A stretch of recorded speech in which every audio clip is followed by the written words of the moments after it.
Ladies and gentlemen, let me ask you a question. What if I told you that the storms of life don't have the power to sink your ship unless you let the water in? You see, it's not what happens around you that destroys you. It's what happens inside you.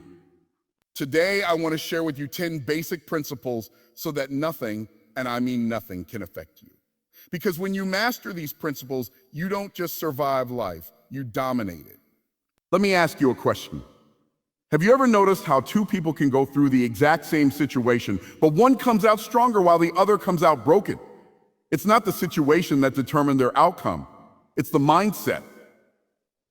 Your mindset is the shield that determines what can and cannot penetrate your life. When you understand this, you stop blaming circumstances and start taking authority over how you think. Because here's the truth. The world is not happening to you. The world is responding to you. You see, life is a battlefield. Every day, negative news tries to attack you, people's opinions try to discourage you, and fear tries to creep into your heart. But none of that has the power to destroy you unless you give it permission. It's not the arrows that are flying around that determine your destiny. It's whether or not you let those arrows pierce your shield. And your shield is built in your mind. If your mind is weak, even small things will crush you. But if your mind is strong, even giants can't take you down. I like to remind people of this. Storms don't sink ships. Ships only sink when the water gets inside. In the same way, life storms don't sink you. It's only when you let them inside your mind that they begin to pull you down. That's why you must train your thoughts like a soldier trains for war. You don't allow every thought to live in your head. You filter them.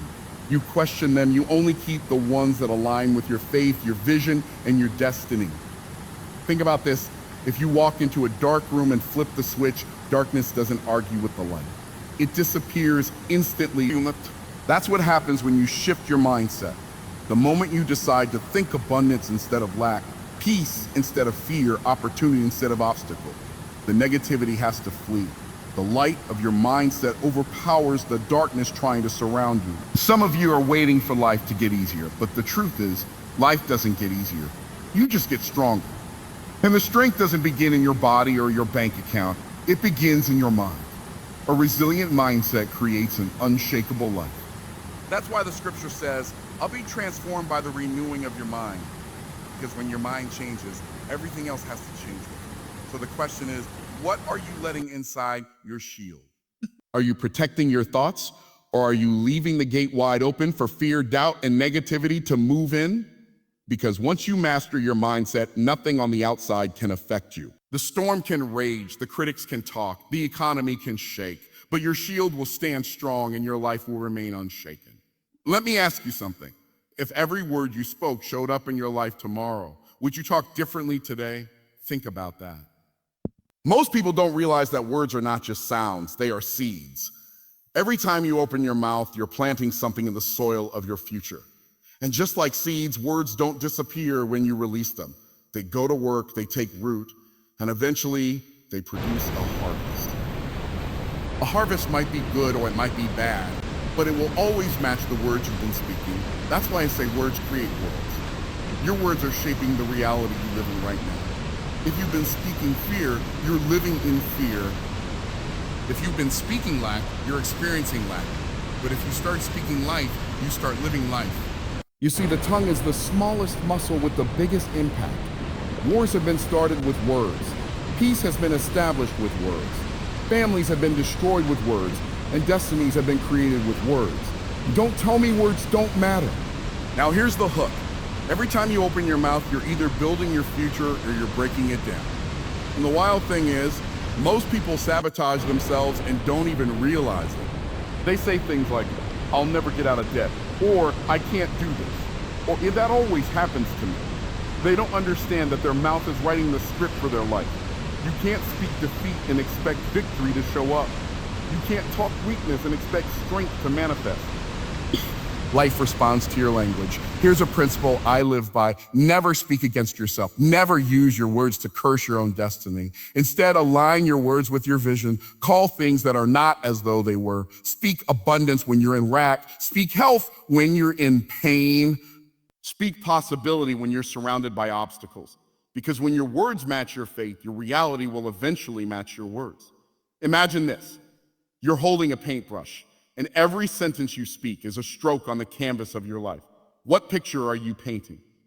Are you creating a masterpiece of victory, or are you scribbling chaos with careless words? If you want a new picture, you don't need a new canvas. You need new words. And the moment you change your vocabulary, you begin to change your vision. So the real power is this. Don't just use words to describe your life. Use words to design your life. Stop reporting what you see and start declaring what you want to see. Your mouth is the steering wheel of your destiny, and if you don't like where you're headed, change the words you're speaking. Because words don't just carry sound, they carry spirit. They either carry the spirit of life or the spirit of death, and the choice is always in your mouth. Have you ever noticed how people say, I just can't help how I feel? That's one of the biggest lies the enemy wants you to believe. Because the truth is, your emotions don't run your life unless you hand them the keys. Emotions are powerful, yes, but they're not leaders, they're followers. And what they follow are your decisions. The problem is too many people make decisions based on how they feel instead of making decisions that create the feelings they want. That's why their life looks like a roller coaster. Up today, down tomorrow, strong in the morning, defeated by the evening. But when you understand that emotions follow decisions, you stop waiting for motivation and you start creating momentum. Let me give you a hook. Your emotions are not your master. They are your mirror. They reflect the decisions you've already made. If you decide to live in fear, you'll feel fear. If you decide to live in faith, you'll feel courage. If you decide to forgive, you'll feel freedom. If you decide to love, you'll feel peace. The feeling comes after the choice, not before. That's why successful people don't chase feelings. They chase decisions that produce the right feelings. Think about it like this. If you wake up in the morning and decide to complain, your emotions will follow you into frustration. But if you wake up and decide to be grateful, your emotions will follow you into joy. The decision is the seed and the emotion is the harvest. Most people are trying to reap joy from the seed of negativity. It's impossible. You can't plant weeds and expect roses to grow. You can't plant anger and expect peace to show up. Life doesn't work that way. Here's another hook for you. Stop letting emotions be the driver in your car and put them back in the passenger seat. You are the driver. You are the one who decides where your life goes. Emotions can ride along, but they don't get to hold the wheel. If you let fear drive, it will always take you to the destination of regret. If you let discouragement drive, it will always drop you off at failure. But if you make a decision that faith is your driver, peace is your passenger, and courage is your fuel, then no matter what road you travel, you're going to arrive at success. The most powerful people you know aren't the ones who never feel doubt or fear. They're the ones who decided that doubt and fear don't get the final say. They feel the same emotions everybody else feels. They made a decision to move anyway. And when you move, the feelings eventually catch up with the decision. It's like walking into a cold room. At first you feel uncomfortable. Once you decide to stay, your body adapts, and soon the feeling shifts. That's what happens when you make the right decision. The emotions adjust themselves to the choice you made. So here's the question. Are you waiting for your emotions to change before you make a decision, or are you willing to make a decision that forces your emotions to follow? Because the moment you stop chasing feelings and start making decisions, you step into a life that nothing can shake. Have you ever watched a ship in the middle of a storm? The waves are crashing, the wind is howling, and yet that ship doesn't drift away because something invisible beneath the surface is holding it steady. That something is the anchor. That something is the anchor. And in life, that anchor is called. Without faith, you drift with every problem, every crisis, every opinion.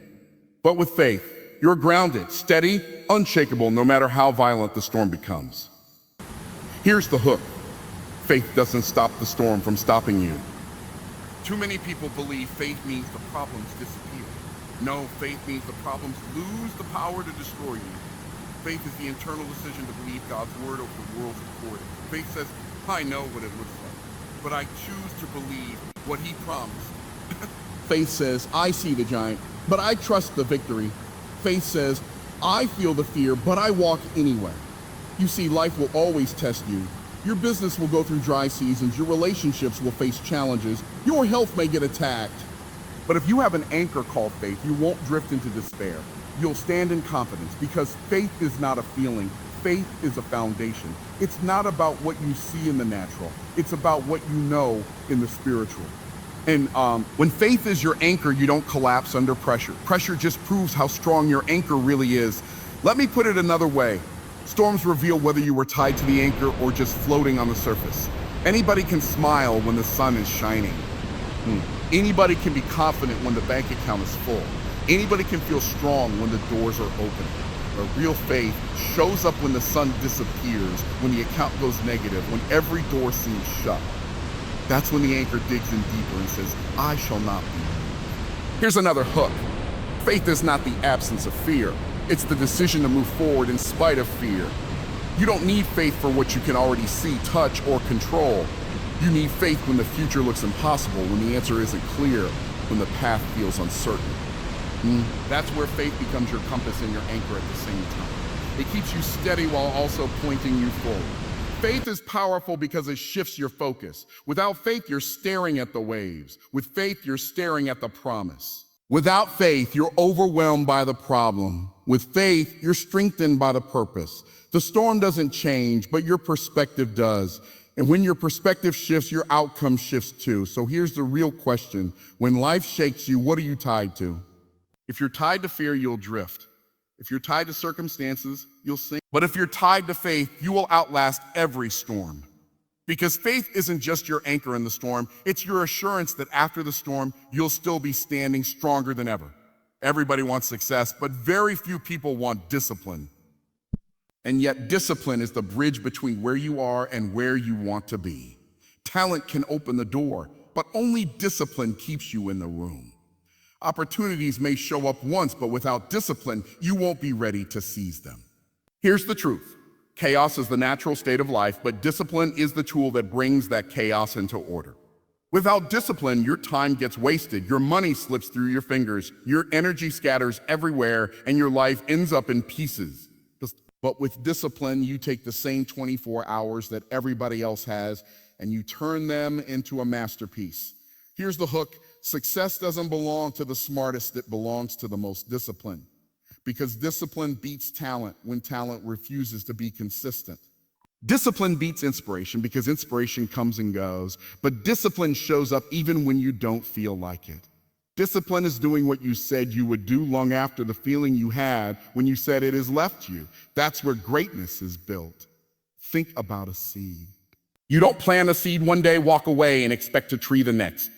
You water it daily, you make sure it's in the right soil, you protect it from weeds. That's discipline. And in time, the tree grows tall, strong, unshakable. The same principle applies to your dreams. Dreams don't grow because you thought about them once. They grow because you discipline yourself to feed them every single day. Let me give you another hook. Chaos is a tyrant, but discipline is a king. When you live without discipline, life bosses you around. The alarm clock rings, and instead of ruling your morning, you hit snooze. Bills pile up, and instead of managing money, money manages you. Opportunities come, and instead of taking charge, you shrink back. But when you live with discipline, you become the ruler of your day. You don't just react to life, you direct life. You don't just let things happen, you make things happen. Some people think discipline is restrictive, but discipline is actually the highest form of freedom. Without discipline, you're a slave to your moods, your appetites, your distractions. With discipline, you break free from those chains and live by design, not by default. Imagine an athlete. They don't win the gold medal on the day of the race. They win it in the months and years of disciplined training that nobody else saw. The medal is just the evidence of the discipline. And here's the beauty. Discipline is contagious. Once you master it in one area, it spills over into others. Discipline in your finances strengthens your discipline in your health.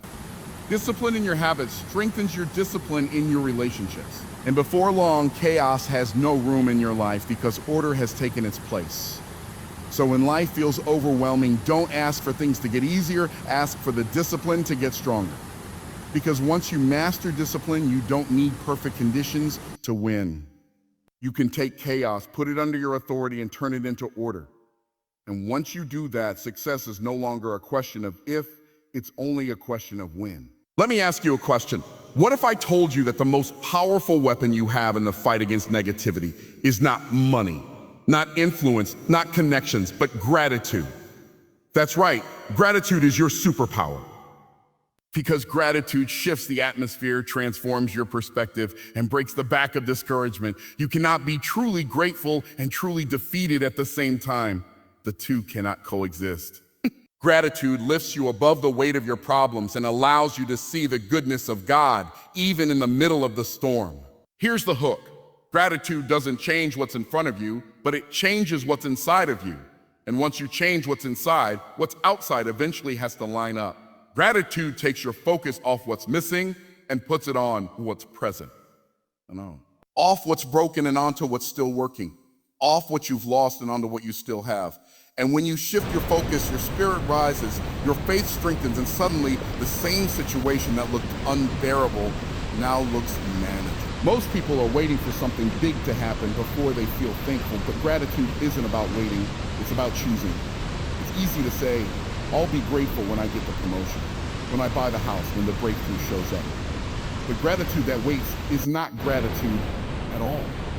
And real gratitude says, I may not be where I want to be yet, but God.